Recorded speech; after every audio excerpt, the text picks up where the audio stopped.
Dicen que hace años cruzaron el océano rumbo a México. Traían algo que creció aquí, un gran mal. Pero nunca pensaron que aquí otra bestia los enfrentaría. Relato Zarlov.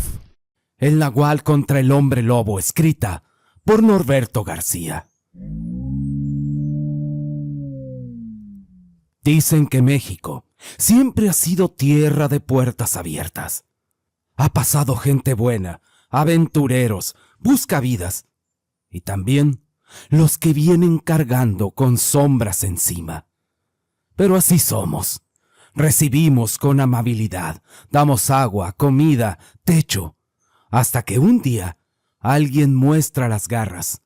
Pero nosotros también sabemos sacarlas. Y eso fue lo que pasó cuando llegó aquella familia extranjera. Algunos dijeron que eran gallegos, otros que venían escapando de algo. Pero en los pueblos uno no pregunta de más, solo se saluda, se deja pasar y se observa. Pero fue cuestión de días para que lo raro empezara. Los perros se inquietaban cuando anochecía y después de eso, la gente empezó a voltearse a ver, no con miedo, sino con la pregunta, una pregunta que nadie quería decir en voz alta.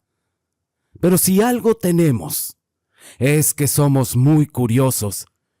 Y en alguna tienda, alguien le preguntó de dónde venían.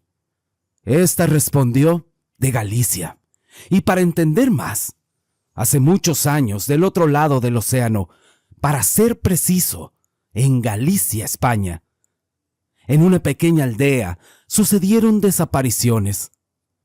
Las primeras muertes se confirmaron al inicio del otoño, cuando las noches comenzaron a alargarse y el viento trajo consigo algunos aullidos de terror en los bosques solitarios.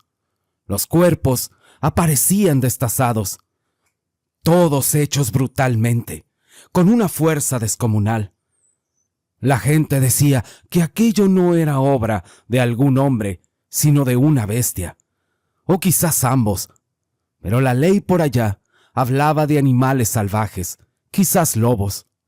Las madres cerraban bien las ventanas, las iglesias elevaban plegarias para protección divina, pero todo cambió aquella noche, una noche lluviosa. Una turba enardecida, harta del miedo, salió con palos y machetes, herramientas de labranza. No eran cazadores, eran hombres desesperados, y esa desesperación los hizo valientes. Un grupo de perros los guiaba en aquel lugar. Luego se hizo el silencio, y entonces fue que lo vieron. Era una figura imponente, piernas humanas sobre zarpas. Era algo imposible. Una criatura semejante a un lobo, caminando erguido, con sus mandíbulas aún manchadas. Sus ojos, de un ámbar encendido, reflejaba ira y desesperación. Pero sabía que su final era inminente. Aquella bestia gruñó y arremetió contra los campesinos, y en un último acto de furia, algunos cayeron ante el brutal ataque de aquel hombre lobo. Otros retrocedieron, pero la turba lo rodeó y aquel monstruo quedó acorralado. Entonces, entre los hombres, uno dio un paso al frente. Un hombre ya mayor alzó la vieja arma que había heredado de su abuelo, y en una sola bala de plata que reposaba en la recámara, el fogonazo resonó por todo el valle. La bala impactó justo en el centro de la frente de la criatura. Esta lanzó un aullido desgarrador, un aullido de dolor, y su cuerpo se estremeció hasta que finalmente cayó pesadamente contra la tierra. Pero nadie se percató de que apenas visible entre los troncos había otra bestia que había presenciado todo. Esta escapó, sabiendo que tenía pocas horas antes de que el pueblo descubriera quién era realmente. Y así, con el fallecimiento de uno y la fuga agónica del otro, comienza esta impactante historia.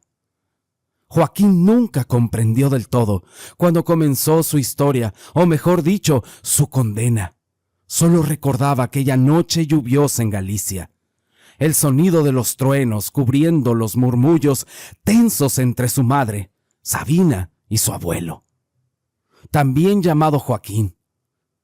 Él tenía apenas 7 años, pero incluso él percibió que algo grave ocurría. Lo supo por las miradas, por los reproches que su madre le hacía a su abuelo, pero sobre todo porque jamás volvería a ver a su tío Lucas. Esa noche no hubo despedidas, solo una prisa disfrazada de urgencia y el rechinar de la madera del viejo carruaje que los alejó de la finca familiar. Nunca dijeron por qué habían huido ni de qué. Solo se escuchó a su madre decir entre lágrimas ahogadas: «Nunca mires atrás». El viaje fue largo y silencioso. Atravesaron el océano hacia México, una tierra desconocida y llena de incertidumbre. Se establecieron a las afueras de Guanajuato, donde el abuelo, hombre de dinero, adquirió una hacienda de considerable tamaño. La gente que vivía a su alrededor miraba con curiosidad a sus nuevos vecinos, imaginando que era una familia respetable, sin imaginar su tormentoso pasado. Pero para el pequeño Joaquín, todo era nuevo: las costumbres, la comida, las palabras y especialmente las miradas. Al principio, pensó que lo miraban por su piel blanca, sus ojos claros y el cabello rubio. Creían que era solo eso. Era lo que hacía diferente. No sospechaban que en realidad su diferencia iba mucho más allá de lo físico y que pronto lo descubriría de la manera más dolorosa. Desde que llegaron, tan pronto se instalaron, su abuelo lo obligaba a acompañarlo para supervisar a los peones. Joaquín lo hacía en silencio, mirando cada gesto, cada palabra. El anciano gobernaba con dureza y no tenía compasión. Él decía: a estos indios hay que hacerlos obedecer con mano dura, sin mirar quiénes trabajaban agachados al sol abrasador. Porque él decía: si eres blando, te toman a la medida. Joaquín entendía que sus palabras no eran consejos, sino una advertencia. El abuelo no sentía respeto por nadie, excepto por su propia sangre. Era autoritario, déspota y cruel. Esa severidad fue la primera lección que intentó imponerle. El segundo aún dormía en lo más profundo de sus huesos, esperando el momento, aquel momento adecuado para despertar. Porque aunque el pequeño Joaquín todavía no lo sabía, aquella noche de lluvia en Galicia, uno de los suyos había caído, víctima de la herencia que corría por su sangre y que guardaba la luz de la luna para reclamarlo. Aunque los años habían marcado su rostro con arrugas muy profundas, el abuelo Joaquín parecía ajeno al desgaste de la edad. Conservaba una mirada fría y un porte imponente y una autoridad que nadie se atrevía a desafiar dentro de aquella hacienda. Su poder no solo se medía con riquezas, sino en el temor silencioso con el que los demás bajaban la cabeza cuando él pasaba. Pero había un lado oscuro que pronto dejó entrever. Se decía en susurros que el abuelo se involucraba con mujeres de la hacienda, las más jóvenes, algunas viudas, incluso algunas casadas. Nadie hablaba abiertamente, pero las miradas entre los peones lo contaban. No había seducción, solo imposición, y aunque muchos maridos lo sabían, ninguno osaba confrontarlo. Pronto comenzaron los rumores de hijos bastardos, niños que nacían con ojos claros o rasgos que recordaban de forma inquietante. Pero más perturbador que los rumores eran las desapariciones. Porque cada cierto tiempo, una mujer simplemente dejaba de aparecer, sin rastro. Se decía que había escapado, que se marchaban a otras tierras. Era como si la tierra se las hubiese devorado. Cada ausencia era recibida con un temor y la hacienda continuaba como si nada. El abuelo no mencionaba los hechos, y el temor era tan profundo que nadie se atrevía ni siquiera a preguntar nada.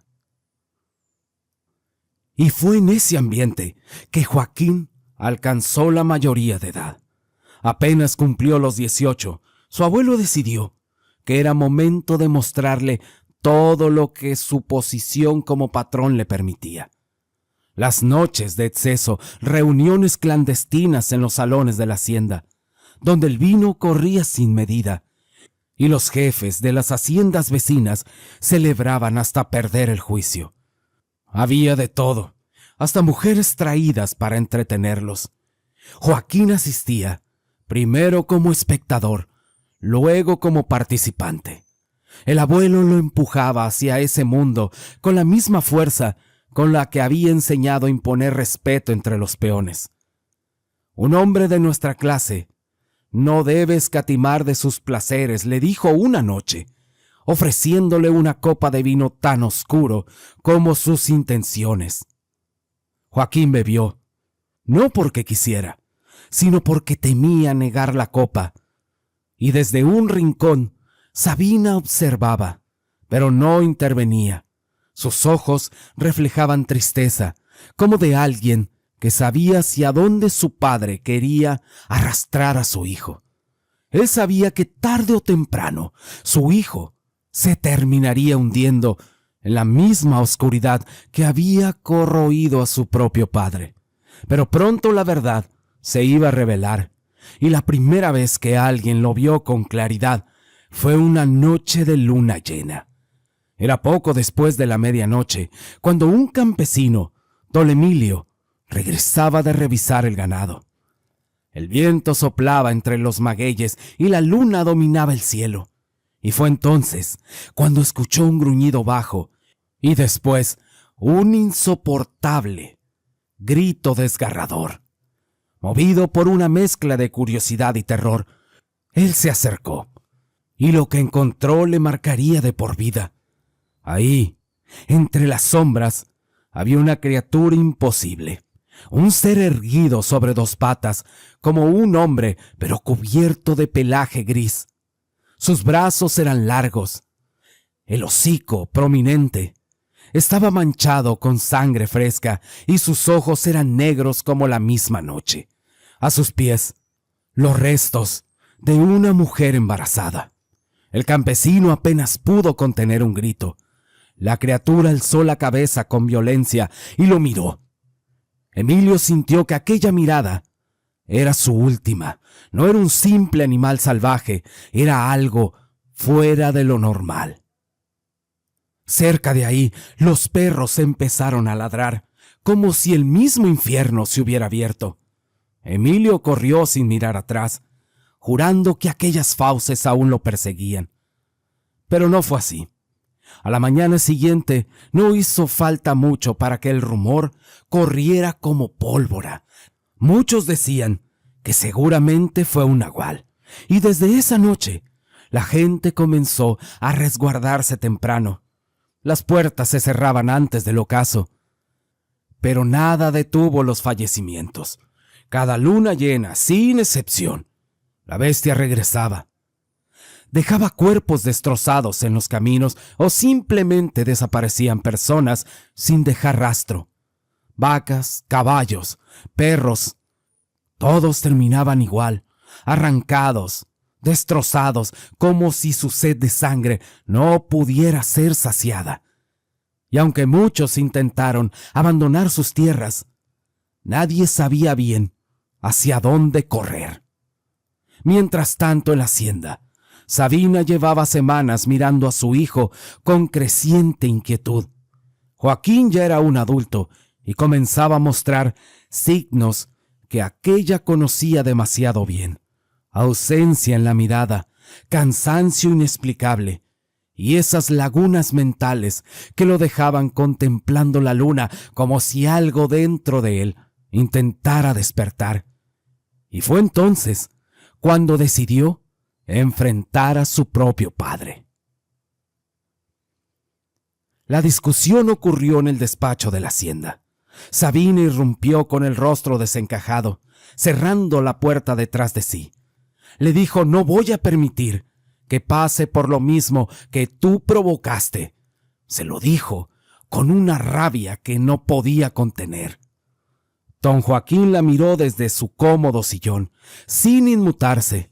Solo sonrió con esa mueca fría que tantos temían. Hija, no puedes luchar contra lo que llevamos en la sangre. Lo mismo intentó tu madre conmigo. Lo mismo hice yo con Lucas. Pero el nombre de su hermano hizo que Sabina temblara. Lucas murió por tu culpa. Tú lo empujaste a la oscuridad y ahora pretendes que mi hijo siga ese camino.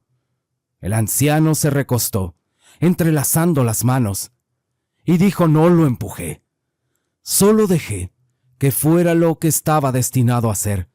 Tú siempre fuiste más débil y siempre has negado lo que somos. Sabina perdió el control y empezó a gritarle: tú eres la bestia que ha sembrado el terror en estos pueblos. Tú eres quien desapareció mujeres y destruyó vidas. El abuelo solo rió. Empezó a carcajearse y le dijo: no entiendes, Sabina. Esta sed jamás se va a apagar y mi nieto está a punto de despertar a lo que es. En ese instante ella supo que ya era demasiado tarde y aquello que tanto temía estaba a punto de despertar. Esa misma tarde, antes de oscurecer, Sabina preparó un brebaje con hierbas muy amargas que su madre le había enseñado. Era para que la gente se durmiera y se lo dio beber a su hijo. Se lo dio a Joaquín con la excusa de que ese remedio le iba a aliviar sus dolores de cabeza. El joven lo bebió sin sospechar, agotado tras otro episodio de confusión. Pero cuando cayó en sueño profundo, Sabina lloraba en silencio. Pedía ayuda a 2 trabajadores de confianza y se lo llevaron al galpón, un lugar más apartado de la hacienda, donde los muros eran de piedra gruesa.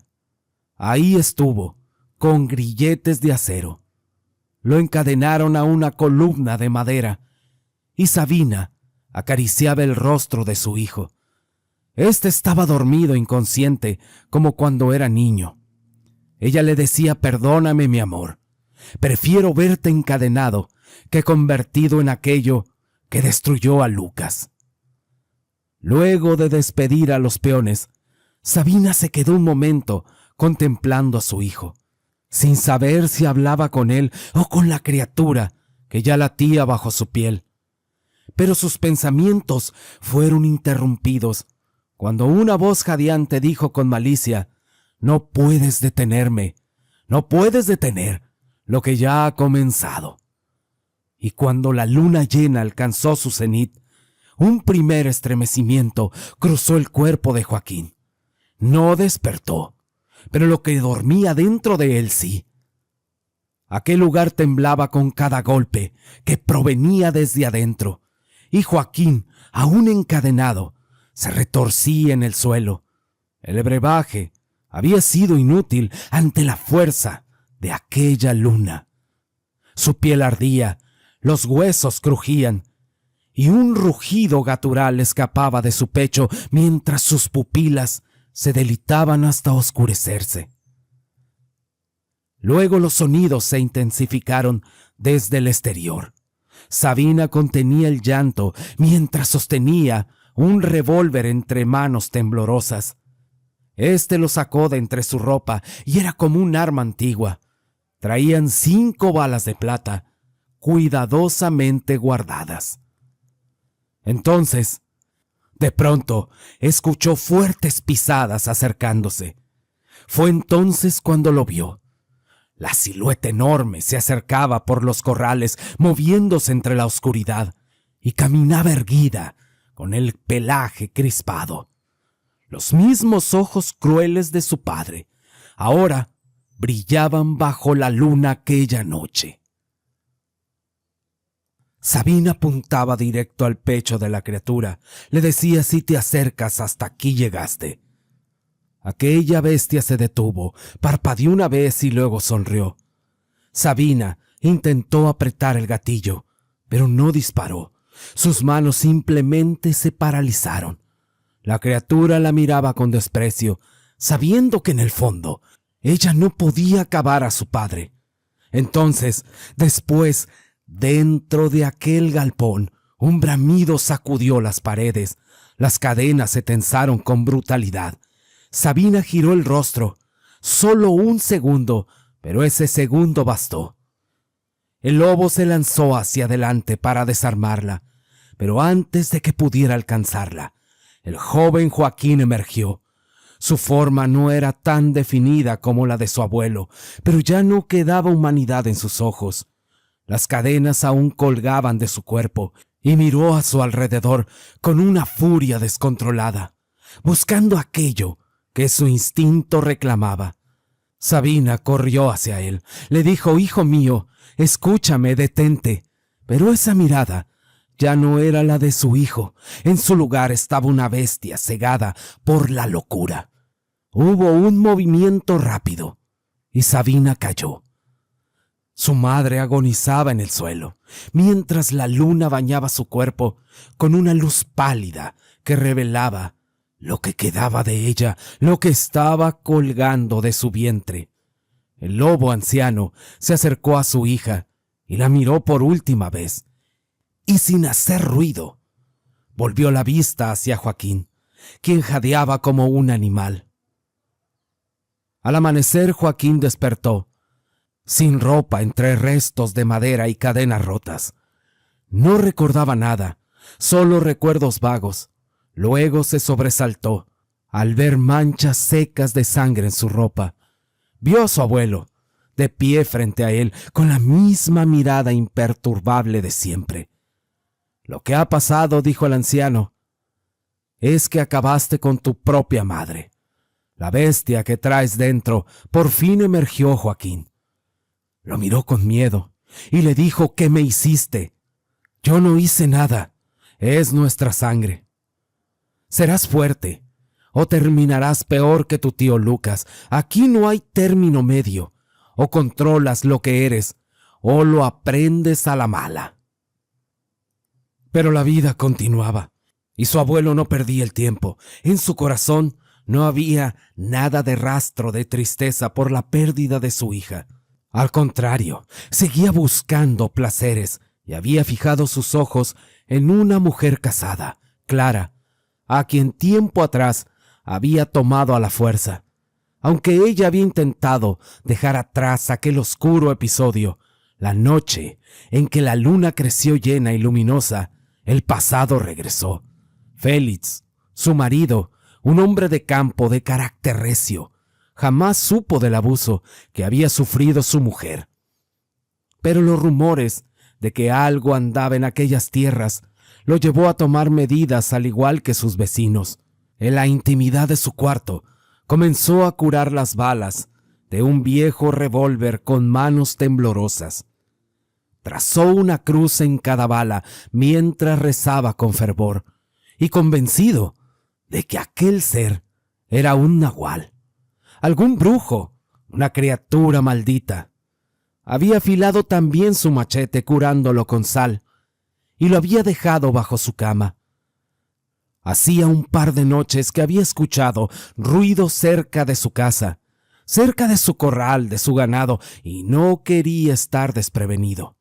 Esa noche, los perros aullaban de diferente manera. Clara se levantó a la letrina a hacer sus necesidades, y entonces escuchó el grito de la mujer pidiendo auxilio. El portón de la casa se vino abajo, como si lo hubieran derribado. Ahí estaba esa criatura de nuevo, que caminaba con pasos imponentes. una sombra de pelaje grisáceo y ojos más negros que la noche. Este se acercaba a Clara. Félix no dudó y disparó a quemarropa. El fogonazo fue recibido por la bestia, sacudiéndose apenas. Las balas bendecidas fueron inútiles ante aquello, que ya no era un ser humano. Y con los ojos desorbitados, Félix arrojó el arma y tomó el machete. Lo agarró con valentía, con furia, con el amor de quien defiende su vida entera en una persona. La lucha fue brutal. La hoja cortó en el aire. Había golpes, había rugidos, y la bestia estaba enloquecida. Félix logró herir a la criatura, pero apenas superficialmente. El machete parecía rebotarle de su gruesa piel. El monstruo respondió con violencia, obligándolo a retroceder hasta que casi pierde la conciencia. Aún así, resistió, pero el destino ya estaba escrito. Don Joaquín, transformado, tomó a la mujer entre sus brazos. Félix se arrojó una última vez para impedirlo, pero la bestia lo embistió y lo arrojó contra la pared. De milagro siguió respirando. Con Clara en brazos, él desapareció en la noche. Félix agonizaba cuando lo llevaron ante Maclovio, un curandero. La fiebre le quemaba la piel y cada respiración era un esfuerzo. El curandero empezó a curarlo, todas sus heridas. 3 días estuvo grave, al borde del delirio, pero Félix, antes de perder el conocimiento, le dijo: haz lo que sea, para que viva, para vengar a Clara. Maclovio no respondió. El curandero siguió trabajando, y cuando Félix finalmente despertó, días después, lo primero que vio fue al curandero sentado frente a él, fumando lentamente un cigarro. Le dijo: estuviste muy cerca, pero la muerte no quiso llevarte todavía. Félix, aún con la voz entrecortada, comenzó a contarle lo sucedido, cada detalle de la lucha, los disparos, la mirada del monstruo y cómo su esposa fue arrastrada a la noche. Maclovio escuchaba en silencio, sin interrumpir, inhalando ese humo mientras pensaba. Cuando Félix terminó, éste le preguntó: ¿crees que eso que vi era un nahual? Maclovio soltó el humo lentamente y sonrió. Le dijo: eso que enfrentaste es algo más, Félix. Félix le preguntó que si cómo podía acabar con él. Quizá yo sé, respondió sin rodeos, pero así como estás es imposible. Además, el precio va a ser muy alto. No me importa, dijo Félix. Si tengo que morir haciéndolo, yo voy a morir. Maclovio apagó su cigarro en silencio y dijo: ya veremos. Los meses siguientes fueron de recuperación y silencio. Félix comenzó a caminar de nuevo, apoyado con un bastón. A los días estaba recuperado por completo, así que fue a visitar a Maclovio pidiéndole lo que sea y diciéndole que ya estaba preparado. El brujo lo miró con astucia y dijo: el precio es muy alto, Félix, pero una vez que aceptes, no hay vuelta atrás. El fuego se combate con fuego, y esa criatura solo puede caer ante otra bestia. Hay cosas que desconoces, pero los muertos a veces me cuentan cosas. Yo sé quién se llevó a tu esposa y a todas las mujeres que han desaparecido. Pero así como estás, aunque quieras, no eres rival para él. Félix estaba lleno de rabia y le volvió a preguntar que si quién se había llevado a su mujer. El brujo respondió: fue tu patrón, ese maldito gachupín. Si quieres, yo te puedo ayudar, pero cuando todo termine, vas a tener que pagar. Félix no dudó. Durante semanas se internaron en lo más profundo del monte. Maclovio le daba a beber unos brebajes raros que le provocaban alucinaciones. El curandero se apartó durante 2 días a hacer una invocación, y una noche sin luna, Maclovio llevó a Félix a un claro. Le dijo: ha llegado el momento. Si quieres continuar, deberás matar a ese coyote con tus propias manos. Si fallas, hasta aquí se acabó. Si lo logras, tu vida dejará de ser tuya. Félix lo miró, y luego miró al animal, que lo miraba con ojos desde la oscuridad. La lucha fue breve, sí fue brutal y desesperada, con el cuerpo aún parcial sanado y cada músculo gritando de dolor. Félix logró dominar a aquel coyote.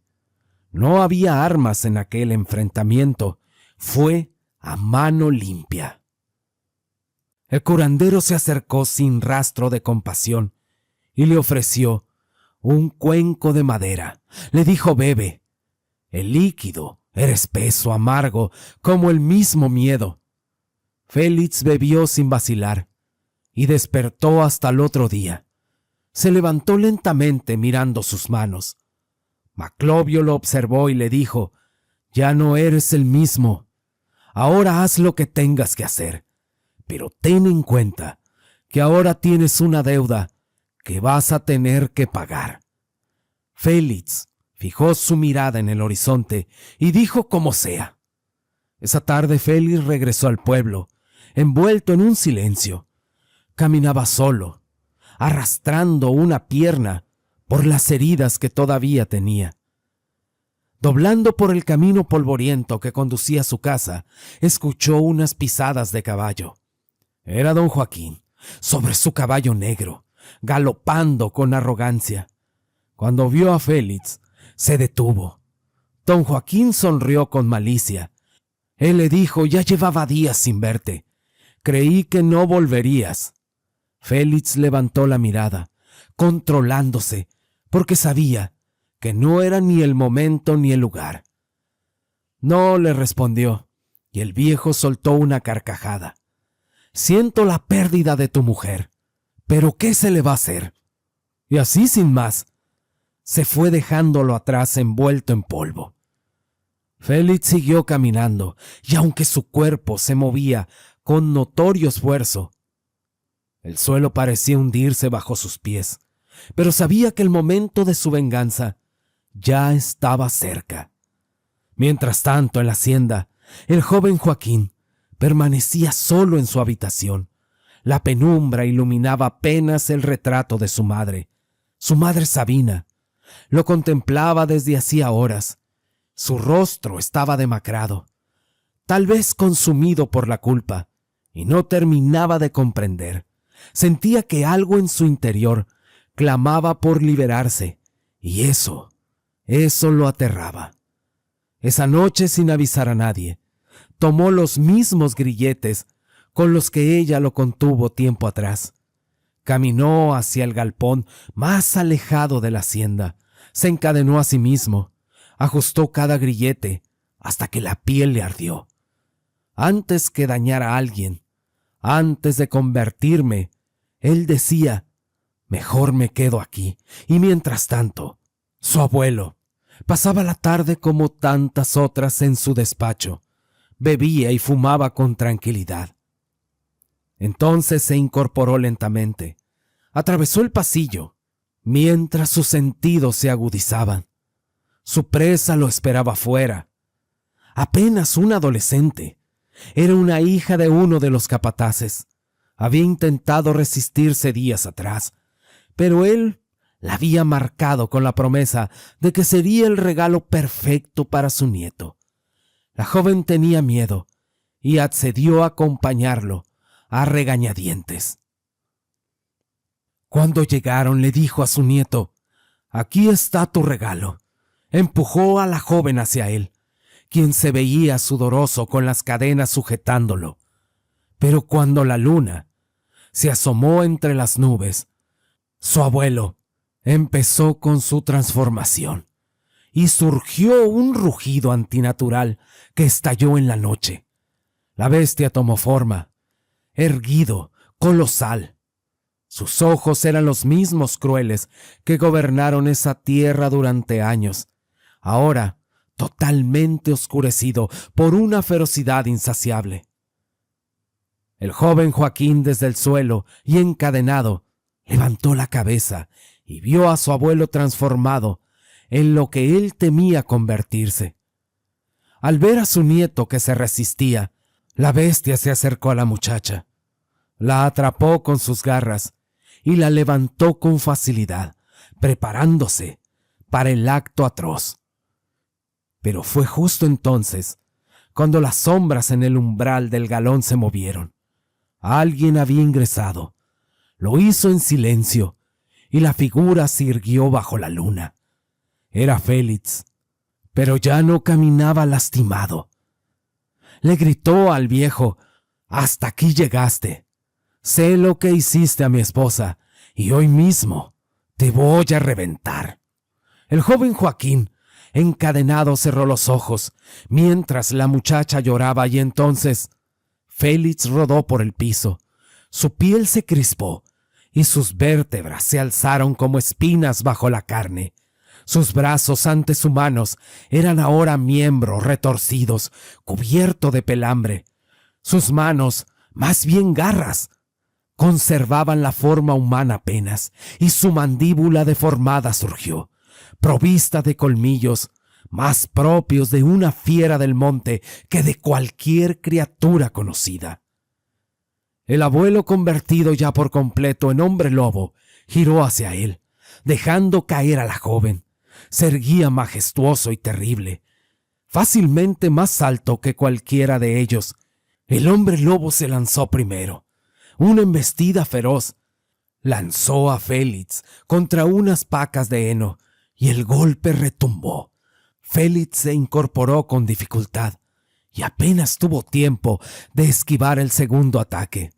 La lucha estalló con violencia animal, garras chocando, colmillos buscando carne, y cada movimiento era acompañado del crujir de huesos y de respiraciones ardientes y gruñidos.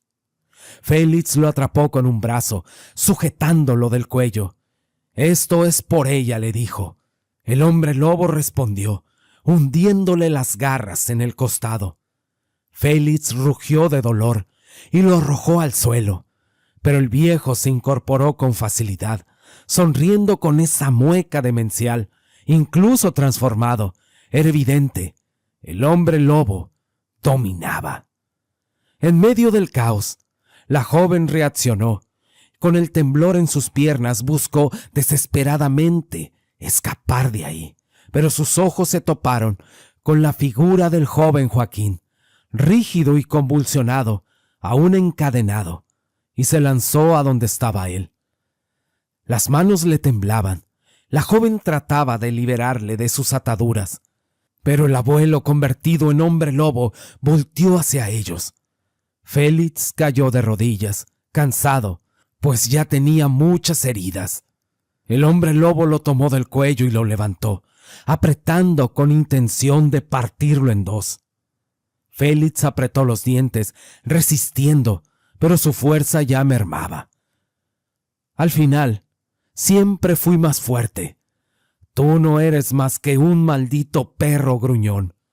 El viejo apretó aún más, y entonces una figura gigantesca se levantó desde la oscuridad. Su cuerpo de bestia, forjado, joven, poderoso y desesperado. Era el joven Joaquín ya transformado, quien atacó al abuelo por la espalda, con una embestida que resonó por todos lados. Lo derribó con furia desmedida, clavándole las garras en la espalda. El anciano rugió. Mientras tanto, Félix se pudo poner de pie, vio su oportunidad, y con un aullido de fuerza final, se abalanzó y tomó al viejo por el cuello, y su mandíbula lo rompió con un sonido seco. La bestia, el temido hacendado, cayó al suelo. Aún respiraba. Levantó la mirada hacia su nieto y esbozó algo parecido a una sonrisa torcida, y luego Sus ojos se apagaron. Félix estaba muy cansado y se sostuvo de pie con dificultad. El joven Joaquín, convertido en colosal hombre lobo, lo miró. Sus pechos subían y bajaban con violencia, sus garras estaban manchadas y sus ojos aún brillaban de rabia. Estaban frente a frente, el nahual y el hombre lobo. El silencio se apoderó de aquel lugar. Tras la muerte del viejo hacendado, solo quedaba el sonido lejano de los perros, aullando con inquietud. Entre los restos de la lucha, el cuerpo del abuelo comenzaba lentamente a recuperar su forma humana, ahora ya sin vida. La joven se mantuvo en una esquina, temblando y sin comprender del todo qué había presenciado. Félix respiraba con dificultad. Su cuerpo, aún parcialmente convertido, contemplaba a su enemigo por última vez. Sus ojos se cruzaron con los del joven Joaquín, todavía transformado, pero no estaba agresivo. Ambos jadeaban, pero en esa mirada no habían enemigos, solo sobrevivientes. Joaquín lentamente comenzó a retomar su forma humana. El pelaje se retrajo, sus extremidades se contrajeron y cayó de rodillas, cansado. Miró el cadáver de su abuelo, luego sus propias manos. Y por primera vez dejó de sentir culpa. Sus miradas se cruzaron. Félix asintió apenas, sin palabras. Dio media vuelta y comenzó a caminar por la salida. La joven quiso seguirlo, pero Joaquín se lo impidió con un gesto suave. Le dijo: «Déjalo. Ha sido demasiado esta noche». Félix se detuvo un instante en la puerta sin mirar atrás. El viento nocturno movió su ropa desgarrada. Caminó largo rato en silencio, rengueando apenas a medida que el amanecer se asomaba. Su forma feroz se había desvanecido, hasta que quedó solo aquel hombre marchito. Entonces una figura emergió de entre los árboles. Le dijo: «Te tomó tiempo». Y Félix se detuvo, y de entre las sombras del camino apareció Maclovio, el brujo. Llevaba el mismo sombrero, con una risa maliciosa, y al final le dijo: «Ya obtuviste lo que me pediste. Tu venganza ha sido consumada». Maclovio dio un paso más, quedando frente a él. Su risa se ensanchó, revelando aquellos dientes amarillos. Le dijo: «Ahora te toca pagar lo que me debes». Félix bajó la mirada y cerró los ojos un segundo, y sin decir más, siguió caminando. Maclovio lo miró marcharse y le gritó: «No puedes huir de lo que eres, y yo soy de los que cobran sus favores». Y mientras el sol comenzaba a iluminar el horizonte, el brujo sonrió maliciosamente, porque la historia apenas había comenzado. Si te gustan este tipo de relatos, te invito a que busques en mi canal. De seguro encontrarás muchos. Les mando saludos y bendiciones a todos. Y ahora sí, muchas gracias y hasta la próxima.